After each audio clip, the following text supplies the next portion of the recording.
Alhamdulillahi Rabbil Alamin, wassalatu wassalamu ala ashrafil khalqi ajma'in, Sayyidina Muhammad wa ala alihi wa sahbihi wa man tabi'ahum bi ihsanin ila yaumiddin wa ba'd. Assalamualaikum warahmatullahi wabarakatuh. Alhamdulillah sa mga kapatiran sa pananampalatayang Islam na sumusubaybay sa ating lecture. No? So, alhamdulillah dito rin pa rin tayo sa ating topic na adab o yung tinatawag na magandang katuruan sa Islam. Ngayon naman po ay pag-uusapan natin yung tinatawag na al-isti'adhan o yung paghingi ng pahintulot at mga alituntunin nito. Al-isti'adhan o paghingi ng pahintulot at mga alituntunin nito. Ang tinutukoy natin na paghingi ng pahintulot dito ay yung pagpasok sa isang lugar o sa isang kwarto o sa isang bahay na kinakailangan nating humingi ng tinatawag na pahintulot. So, itong katangian na to ay mismo sa banal na Quran tayo inutusan ng Allah Subhanahu wa Ta'ala na gawin ito. Sapagkat kung titingnan natin itong ugali na to ay simpleng ugali pero may kaakibat sa katangian o sa ugali ng tao, lalong-lalo na sa komunikasyon niya sa ibang tao. Kaya nga sa hadith ng Propeta Muhammad sallallahu alaihi wasallam, sabi niya, "Innama ju'ila al-isti'dhanu li ajli al-basar." Katiyakan na ginawa lamang pinahintulot o kinakailangan gawin ang paghingi ng pahintulot para sa paningin o para sa mata. Ano ibig sabihin nun? No? Upang mapangalagaan natin ang ating mga paningin na makakita ng mga bagay na ipinagbabawal sa atin, lalong-lalo na yung tinatawag na aurat. So, yun yung pinakamalaking purpose kung bakit tayo pinag-utusan ng paghihingi ng pahintulot.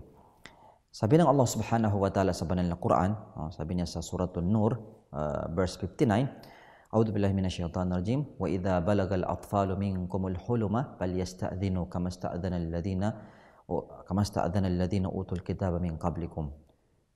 Sabi niya sa Quran, sabi ng Allah, wa idza balagal atfalu minkumul hulum falyasta'dhinu kama sta'adhana alladhina utul kitaba min qablikum. Sabi ng Allah Subhanahu wa Ta'ala sa Quran, sa mga batang sumapit ang tamang gulang sa pagdadalaga o pagbibinata ay hayaan silang humingi ng pahintulot bago sila pumasok sa mga nakakatanda sa kanila.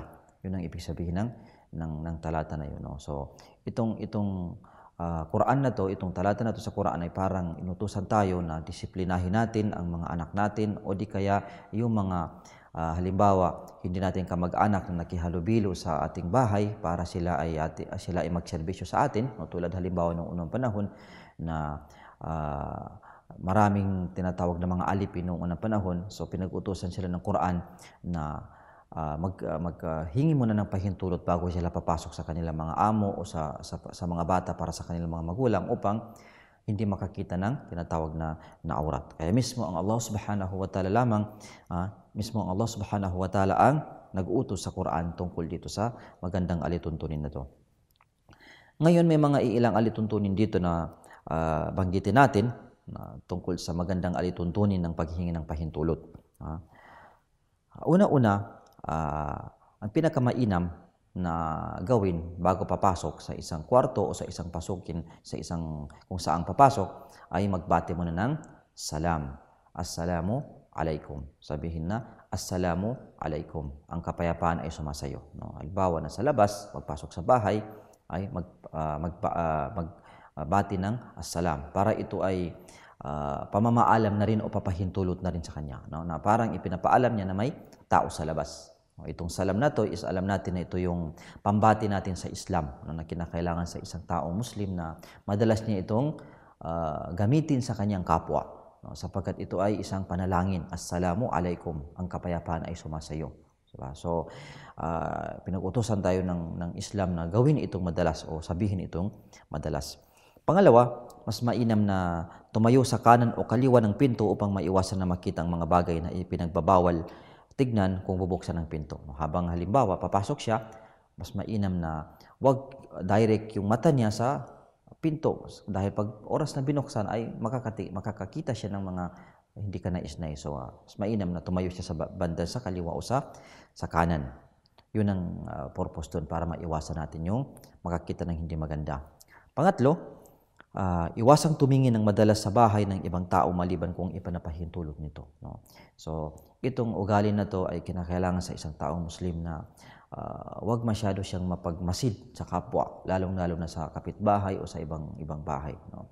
Sa Quran nga, no, sabi ng Allah Subhanahu wa Ta'ala ay ibaba ang paningin, no, sa kahit saang sitwasyon na may nakasalubong ka, halimbawa, no, may nakikita ka sa malayo o may mga lalong-lalo sa mga tao sa mga lugar na maraming tao, no? So ang pinakamainam ay ibaba ang paningin sapagkat ang paningin ito yung pinakamagaan, pinakamadaling makagawa ng kasalanan. No? Kaya sabi ng Allah sa Quran, "Qul lil mu'minina yaghuddu min absarihim wa yahfazu furujahum."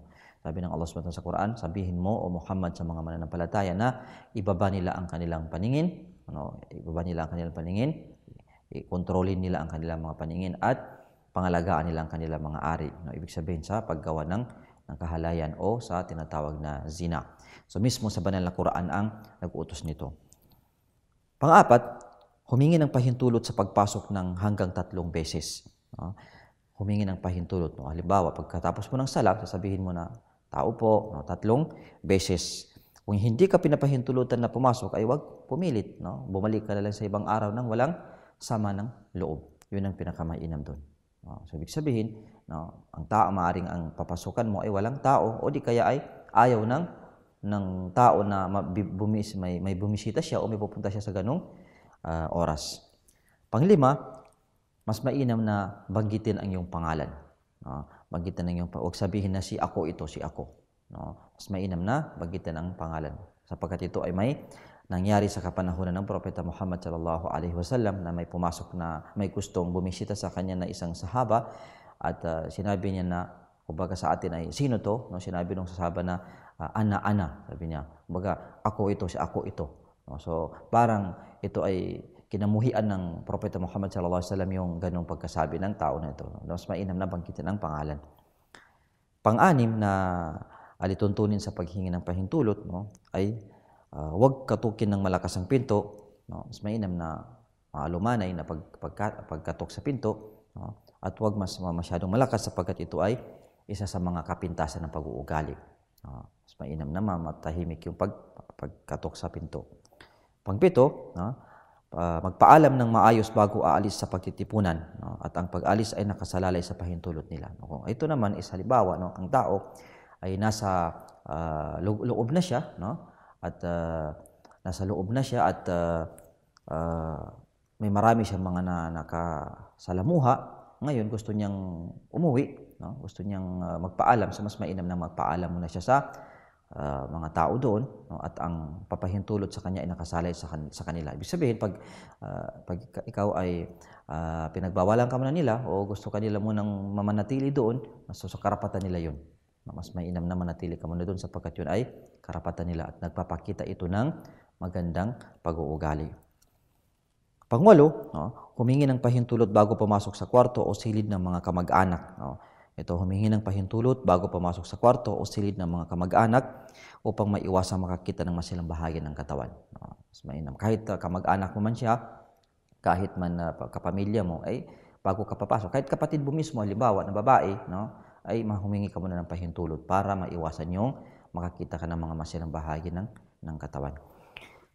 Bilang panghuli pala, no, maidagdagan natin ito yung tinatawag na alaqatul amma, yung pangkalahatang komunikasyon, no? Pangkalahatang komunikasyon, no? Ano yung turo ng Islam sa atin sa pangkalahatang komunikasyon, maging Muslim man o hindi Muslim. So, ang Islam, alam natin na ito ay pinag-uutusan tayo na gumawa ng kabutihan sa tao. Bagkus ang pananampalatayang Islam ay ito ay pakikitungo sa kapwa. Sabi nga nila ay al-Islam na al-muamala. Sa pakikitungo sa tao ay may kautusan ang Islam sa atin. So hindi tayo pinagbawalan na makihalubilo o magkaroon ng komunikasyon sa ibang mga tao, kahit Muslim man o hindi Muslim. Pero meron tayo minsan na mga iniiwasan para hindi maapektuhan ang ating relihiyon. So bilang pangkalahatan, may nabanggit sa Quran, sa Suratul Mumtahina, sinabi ng Allah Subhanahu wa Ta'ala, "A'udzu billahi minasyaitonir rajim."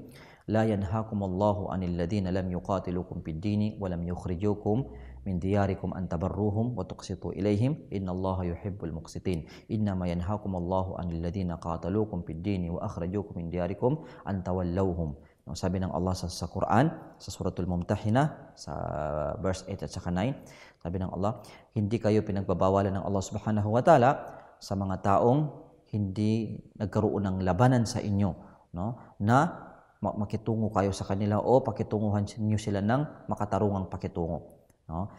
Subalit sapagkat ang Allah subhanahu wa ta'ala ay nalulugod siya o gusto niya ang taong magiging makatarungan, no.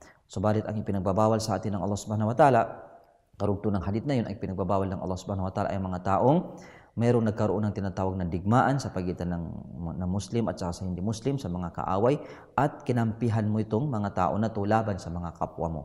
Yun yung ipinagbabawal sa atin, no, sapagkat ito ay nakakaapekto sa kapatiran, lalong-lalo na kung may masamang dulot sa kapatid mong pananampalataya, kinampihan mo yung kaaway. So doon tayo pinagbabawalan ng Allah. Sabi na, innama yanhakumullahu 'anil ladzina qataluukum fid din. Yun yung ibig sabihin ng talata na yun sa Quran. Katiyakan na ang ipinagbawal lamang sa iyo ng Allah ay kampihan ninyo yung mga taong nagkaroon ng labanan sa inyo na pinapatay kayo, no, na antawallawhum, gawin ninyo silang kaibigan, no, sapagkat yun ay nakakaapekto sa relihiyon, nakakaapekto sa kapwa mo Muslim, no, at magiging dahilan ng magkakaroon ng apekto ang relihiyon mo, no, sapagkat ang kapatiran sa pananampalatayang Islam ito ay napakalakas na binigyan ng halaga ng Islam. At saka inshallah sa mga ilang topic natin ay pag-uusapan natin naman ang kahalagaan ng kapatiran. Hanggang dito na lamang. Assalamualaikum warahmatullahi wabarakatuh.